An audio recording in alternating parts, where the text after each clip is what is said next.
শীতকাল মানে নানান রকম মেলা, সবারই আশেপাশে মেলা শুরু হয়ে গেছে। আমাদের এখানেও শুরু হয়ে গেছে বইমেলা। বইমেলা ঘুরতে এসে কী কী খাবো ভাবতে ভাবতেই প্রথমে পড়লো চোখে এই পিঠের স্টলটা।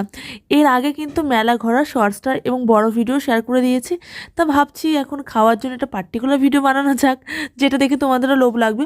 পাটিসাপটা খেয়ে এই ভাজা পিঠেটা নিয়েছিলাম। ভাজা পিঠেটা অদ্ভুত টেস্ট ছিল, কিন্তু অসাধারণ লেগেছে।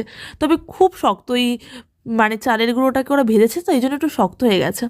তারপর নিয়েছিলাম মেলার স্পেশাল পাঁপড়। পাঁপড় খেতে ভালোই লাগে, তবে এই অনেক বড় পাঁপড় তো খেতে গিয়ে খালি আমার ভেঙে ভেঙে পড়ে যাচ্ছে।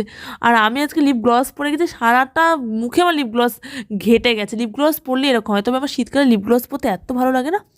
আর শীতকালে ঘুগনি না খেলে কি চলে মেলাতে, তাই ঘুগনি খেতে গেলাম। আর বই মেলা, কৃষি মেলা, মানে শীতকালে যে মেলাগুলো হয় না, সেই মেলার ঘুগনিগুলোর জাস্ট অসাম টেস্ট হয়, অসাম। কেমন লাগলো আজকের সসটা? বাড়ি যাওয়ার সময় এই একটু পেঁয়াজি আর জিলিপি